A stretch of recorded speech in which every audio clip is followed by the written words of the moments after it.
Yang terhormat pimpinan atau pejabat dari kantor Kementerian Agama Kabupaten Malinau, yang terhormat seluruh kepala madrasah mulai dari Raudatul Atfal, kemudian Ibtidaiyah, Sanawiyah, Aliyah yang hadir dalam kesempatan pagi hari ini.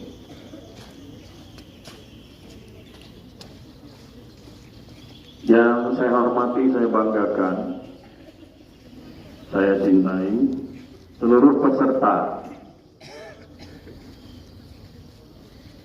upacara Hari Guru Nasional tahun 2024 dari Kementerian Agama, kemudian para pendidik dari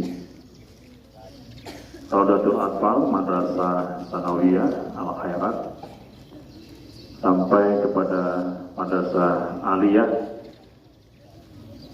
Al-Khairat, juga Madrasah Aliyah Negeri Kabupaten Malinau, dan siswa yang hadir dalam upacara Hari Guru Nasional tahun 2024 ini. Salah satu cara untuk menghargai atau menghormati jasa para pendidik atau guru kita di masa yang lalu itu adalah mengikuti upacara Hari Guru Nasional ini dengan serius. Karena kita tidak mengikuti langsung bagaimana perjuangan beliau di masa yang lalu. Guru-guru kita di masa yang lalu itu menghadapi situasi yang sangat sulit.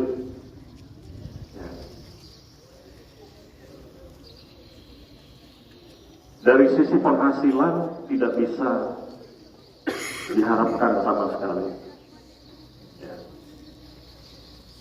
Dan berpuluh-puluh tahun para guru-guru itu hidup dalam situasi yang serba kurang dari sisi ekonomi.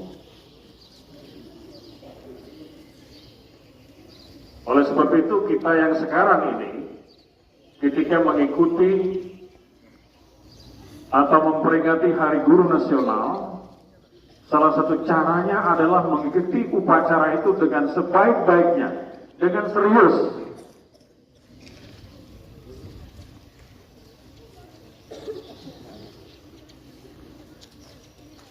Sedih kalau kita melihat, ya, masih ada di antara kita yang tidak disiplin mengikuti upacara, tidak serius mengikuti upacara, terutama kepada anak-anak, siswa-siswi.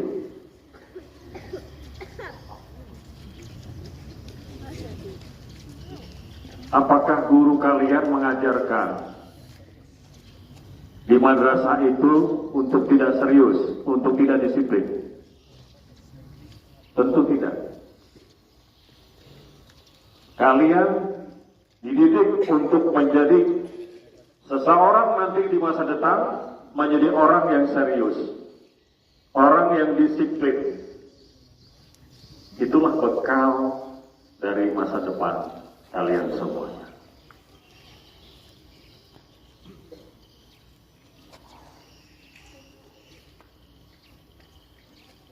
Untuk itu, saya akan membacakan sambutan dari Bapak Menteri Agama Republik Indonesia pada peringatan Hari Guru Nasional tahun 2024 yang mengambil tema Guru Berdaya Indonesia Jaya.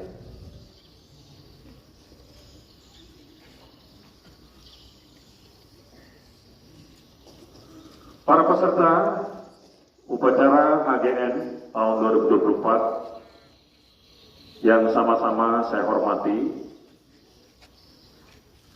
Di dalam sejarah umat manusia, peran guru selalu menjadi fondasi utama dalam membangun masyarakat yang maju. Guru itu bukan sekedar mengajarkan ilmunya, tetapi guru adalah membentuk karakter. Dia adalah seorang inspirator. Dan pandangannya adalah pandangan visioner ke depan. Dan sekaligus para pendidik atau guru itu adalah penjaga nilai-nilai moral. Oleh sebab itu tidak berlebihan jika salah satu kisah dari Kaisar Jepang, Hirohito, pada pasca Perang Dunia Kedua, itu menggambarkan pentingnya guru sebagai kunci kebangkitan sebuah bangsa. Karena kita tahu bahwa bangsa Jepang pada saat itu, negara Jepang pada saat itu habis, ya, diratakan, dan semua penduduk Jepang pada saat itu tinggal hanya beberapa persen. Dan kita tahu bahwa salah satu kebijakan dari negara Jepang adalah menyelamatkan para guru. Dan setiap penduduk diharuskan untuk membaca buku. Para petani disanggui buku.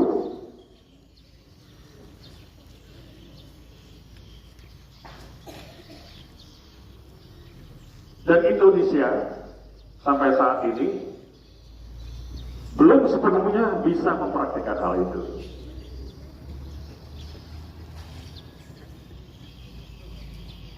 Tetapi seiring dengan perkembangan zaman, ya, dan kita sadar tentang bagaimana sejarah yang menggambarkan tentang fungsi dan manfaat dari seorang pendidik itu bisa mengangkat harkat dan martabat sebuah bangsa.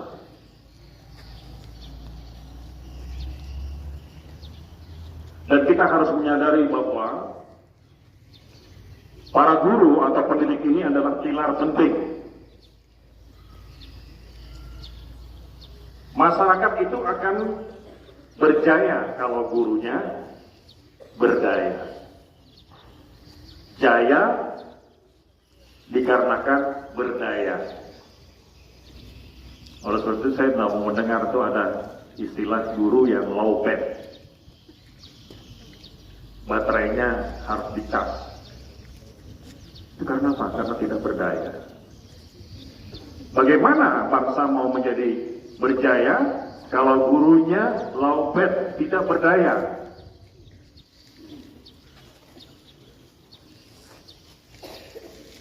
Sementara di sisi yang lain, perkembangan teknologi, ya, derasnya arus informasi dan dinamika sosial menuntut para pendidik untuk beradaptasi, harus mutlak beradaptasi, bahkan bertransformasi, tidak tinggal pada situasi yang begitu-begitu saja. Tidak ada peningkatan. Di sinilah sebenarnya tema Hari Guru Nasional itu diangkat. Guru berdaya, Indonesia jaya. Para peserta upacara yang berbahagia,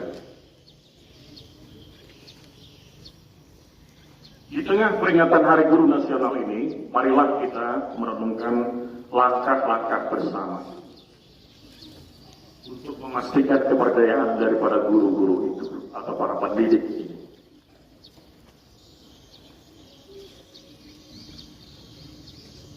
Kenapa hal ini bisa disimpulkan?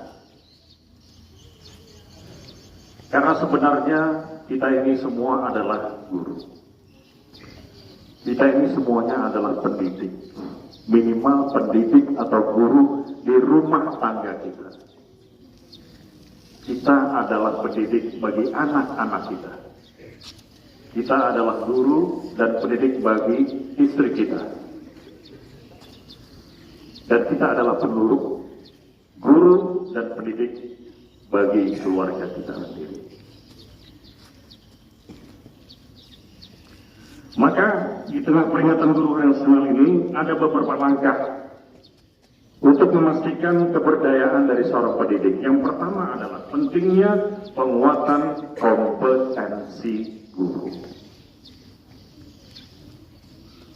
Guru ini harus terus didukung dengan pelatihan dan akses terhadap teknologi agar mampu menghadapi perubahan zaman tanpa kehilangan jati dirinya sebagai pembina atau pembimbing moral, atau dalam bahasa agama disebut akhlak. Yang kedua,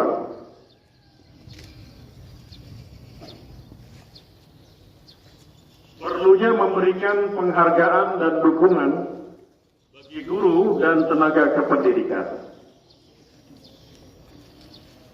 Jadi kita melihat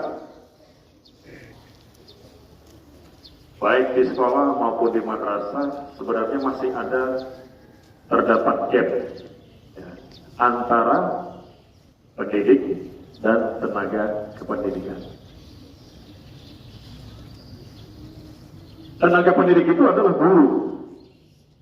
Tenaga kependidikan adalah tenaga administrasi yang membantu kerja-kerja guru. Sering terjadi demikian. Harusnya tenaga kependidikan itu, tenaga administrasi itu, dia harus membantu tugas-tugas guru atau tenaga pendidik. Oleh sebab itu beda sedikit saja pada akhirat an. Kalau gurunya disebut tenaga pendidik, maka tenaga administrasinya disebut tenaga kependidikan, ke-a. Nah, kita melihat ada beberapa sekolah dan madrasah antara tenaga kependidikan dan tenaga pendidik atau gurunya itu masih ada gap yang membatasi. Seolah-olah tenaga kependidikan itu lebih tinggi daripada tenaga pendidiknya. Itu kan salah itu.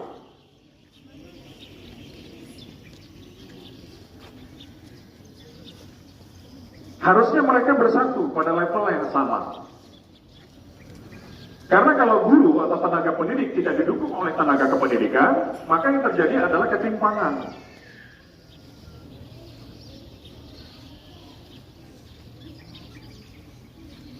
Oleh sebab itu penghargaan dan dukungan itu harus diberikan kepada guru dan tenaga kependidikan.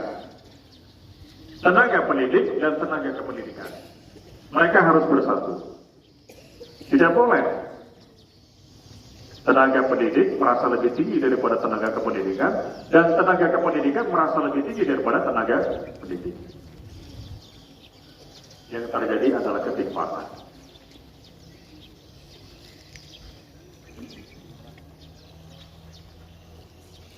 Inilah langkah kedua, langkah bersama. Disebut langkah bersama karena harus dilaksanakan secara bersama-sama sebagai sebuah tim.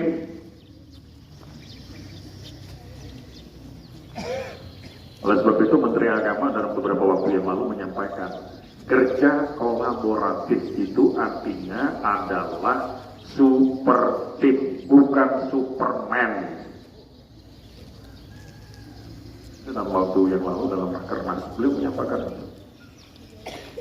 Jadi tidak ada lagi istilah superman itu, nggak ada. Yang ada adalah super team. Ya.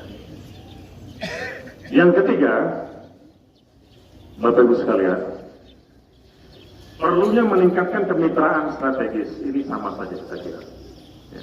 Guru harus mampu merangkul orang tua dan komunitas sebagai mitra dalam mendidik.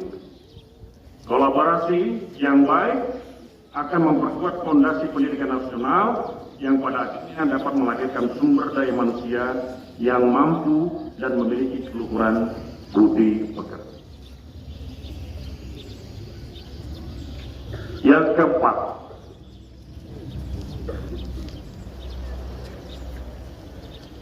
tolong anak-anakku bertahan dulu sedikit ya, bentar lagi. Yang keempat, di tengah gempuran informasi dan tren setter budaya asing. Jadi salah satu dari tantangan kita yang cukup berat saya kira di dalam dinamika kehidupan kita berbangsa dan bernegara ini adalah tren setting budaya asing yang masuk ke negara kita. Itu tidak bisa ditampik, tidak bisa ditahan karena perkembangan teknologi informasi yang pesat. Bahkan ada istilah kalau dunia itu diciptakan ke dalam HP saja. Dunia ini diciptakan di dalam Android saja. Luar biasa. Oleh sebab itu tidak ada yang bisa disekat. Siapa yang menyekat itu? Yang menyekat adalah diri sendiri. Oleh sebab itu seorang tenaga pendidik atau guru itu bukan menjadi trendsetter untuk masuknya budaya asing. Ini jangan-jangan gurunya juga memakai tren itu, sehingga ditularkan kepada anak-anak. Bahaya. Jadi yang bisa mengkat, yang bisa menolong itu ya diri kita sendiri.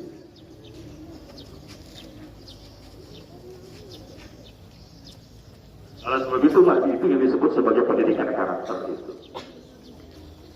Pendidikan karakter membentuk karakter yang kuat, yang solid.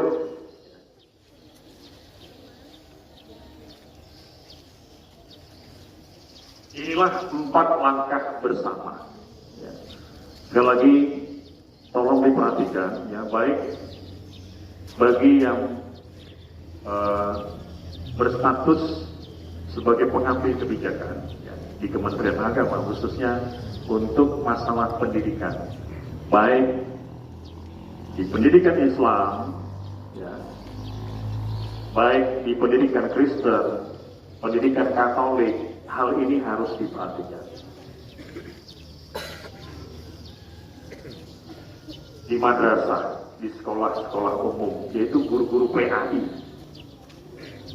dan juga di sekolah minggu misalnya, itu harus punya pikiran, pola pikiran yang sama untuk mengambil langkah-langkah bersama ini.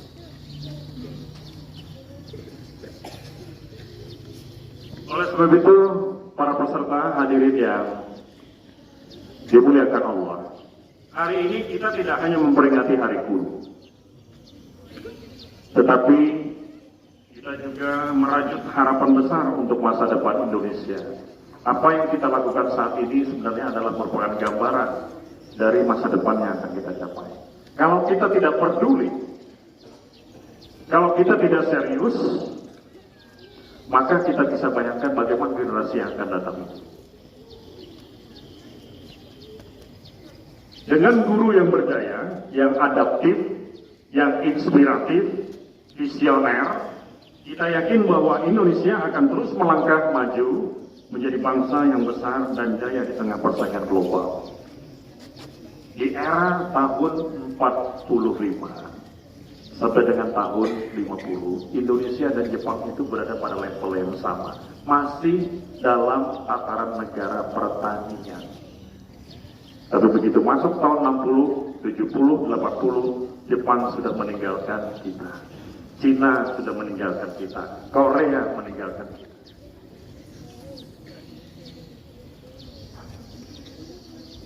Itu karena apa? Karena penghargaan kepada guru, kepada tenaga pendidiknya.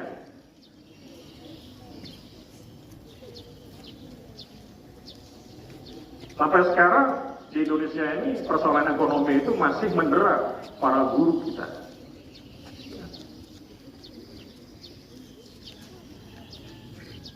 Bapak Ibu sekalian, mari kita semua, baik sebagai pendidik atau sebagai orang tua maupun masyarakat umum, kita berdiri bersama untuk mendukung peran guru dalam mencetak generasi emas bangsa kita sampai dengan tahun 2045 yang akan datang. Karena pada akhirnya masa depan peradaban dunia ini, termasuk kejayaan Indonesia, bertumpu pada kualitas pendidikan yang diberikan oleh guru-guru kita. Imam Ali bin Abi Thalib karamallahu wajhah pernah berkata, tidak ada teman yang paling baik kecuali musyawarah. Dan tidak ada warisan yang paling baik kecuali pendidikan. Oleh sebab itu, hargailah para guru itu. Perjuangannya, dedikasinya, dan keseriusannya di dalam mendidik anak-anak kita. Tepuk tangan untuk para guru.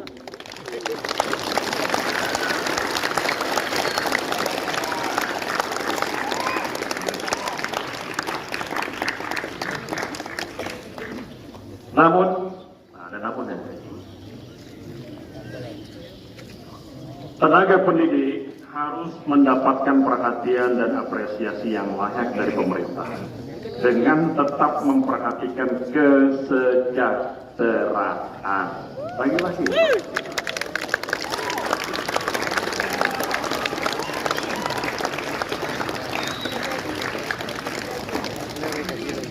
Sekarang sudah luar biasa. Banyak sekali sumber-sumber pemasukan untuk para guru. Tinggal dia bertanya saja, dia mau serius apa enggak? Beda dengan dulu kita. Saya pernah jadi guru. Ya. Guru di madrasah, guru di sekolah umum. Pakai sepeda motor, butut lagi sepeda motornya. Tahu-tahu di tengah jalan, bannya pecah. Karena gaji hanya 300.000 rupiah per bulan, itu pun dibayar 3 kali. Mau membayar untuk menambal ban uang tidak cukup. Sekarang sudah luar biasa. Iya. Tetapi jangan sampai penghasilan yang besar itu, ya, membuat keseriusan menjadi turun. Karena sudah terpenuhi segala kebutuhan, kalau kita bisa mengukur secara ekonomi, hal yang demikian itu jangan sampai menjadikan para guru kita lupa dengan tugas utamanya, yaitu meningkatkan akhlakul karimah, meningkatkan prestasi anak-anak itu. Juga demikian dengan guru-guru yang ada di Kristen, guru-guru yang ada di Katolik, yang ada di sekolah minggu. Apapun bentuk masukan untuk mensejahterakan mereka, tidak boleh dilihat sekat menyekat. Dan pemerintah daerah kah, dari pemerintah provinsi kah, atau dari pemerintah pusat kah, atau dari masyarakat sekalipun.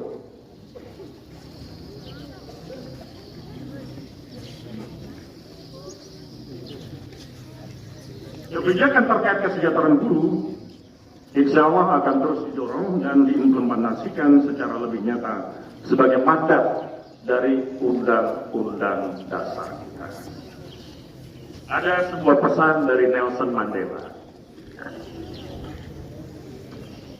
Nelson Mandela itu Presiden Afrika yang pertama.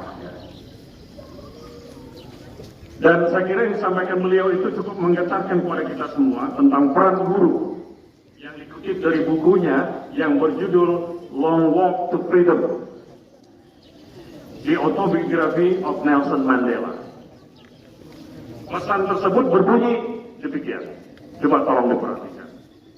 Pendidikan adalah senjata paling ampuh yang bisa Anda gunakan untuk mengubah dunia ini.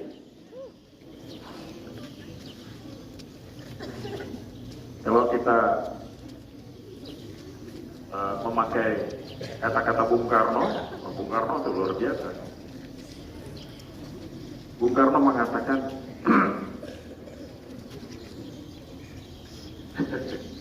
ya, ini untuk memicu dan memacu kita, semangat kita, supaya tugas-tugas mendidik itu harus menjadi kebutuhan utama kita untuk generasi.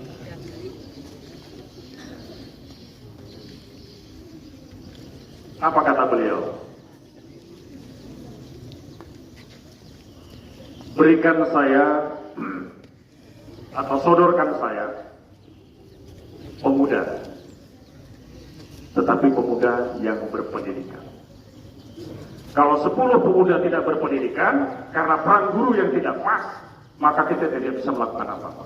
Tetapi kalau kita berikan pemuda, sodorkan 10 orang pemuda yang berpendidikan dikarenakan tugas para gurunya, saya akan mampu mengubah dunia ini. Itu kata Bung Karno. Sekali lagi tepuk tangan untuk para pendidik.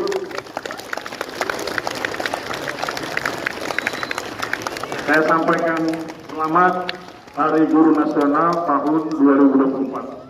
Kami akhiri dengan Assalamualaikum warahmatullahi wabarakatuh. Salam sejahtera untuk kita semua. Salam. Om Swastiastu, Namo Buddhaya, salam kebajikan. Demikian selesai.